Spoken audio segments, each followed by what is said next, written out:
I can proudly say that I was born to Mexican immigrant parents.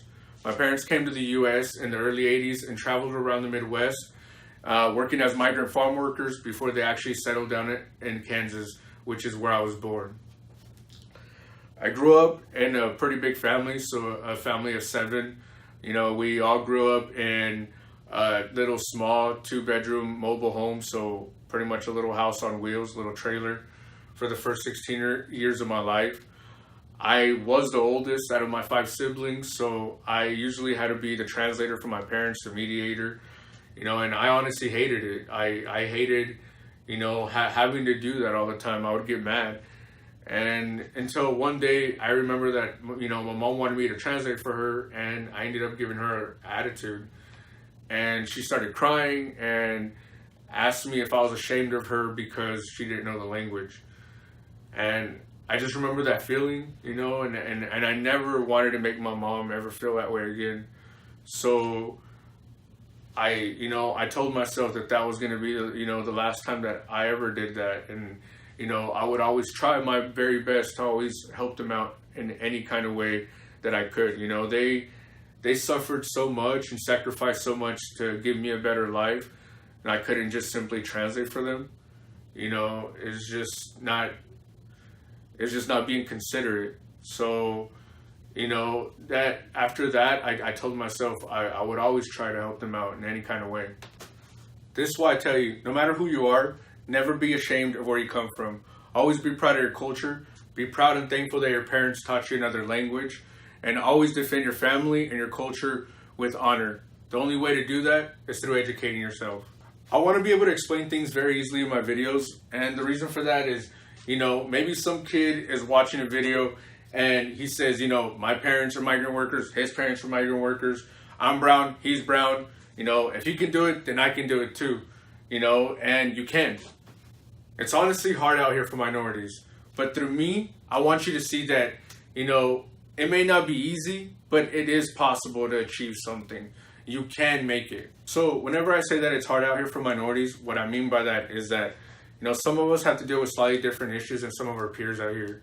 So like in college, say, you know, some of us are really, really, really poor. Some of us are really, you know, broke. And we couldn't call our parents to ask them for money. You know, we were trying to send them money. You know, another example is me. You know, it took me 6 years to get my bachelor's degree.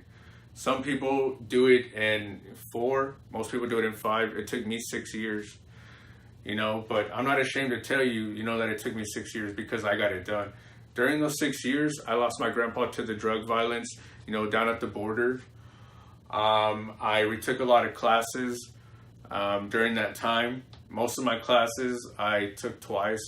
One class I actually ended up taking 3 times. Anybody who knows the struggle with EM theory, shout out, honestly. Electromagnetic theory was the hardest class that I've ever taken. But like I said, I got through all of them and I finally graduated. The thing is that most people don't understand that college is not about how smart you are. It's about how disciplined you are and how much you want it. You know, let's just be clear that some of us who are products of immigration are not all criminals, are not all rapists, you know, and are not even all animals. But one thing I can assure you is that we're all beasts. We are all beasts at working hard. The truth is that being an engineer is already hard enough, but being one of color or being a woman, it's just that much harder because your skills, your knowledge, your abilities, they're tested that much more. But don't let that stop you. You know, go out there, you know, ponte las pilas and change the world, you know. Become the next engineer that designs, you know, some kind of app that helps people find water, you know, when they're out there in the middle of the desert, you know, and are lost. You know, the sky is the limit. You're limited to your creativity. So go out there and change the world. So last thing, I'm gonna leave you with 2 pieces of advice. First one is call your mom. Whenever I was at Kansas State University, there was one really good professor who told us right before we were going to graduate, he said, you guys are going to go out there in the world and become really, really great engineers. But always remember to make time to call your mother. And I'm passing on that same advice. call your mom. Second thing is ponte las batteries. So earlier I said ponte las pilas, and what ponte las pilas literally means is put in your batteries. So whenever I was little, my dad used to always tell me ponte las pilas.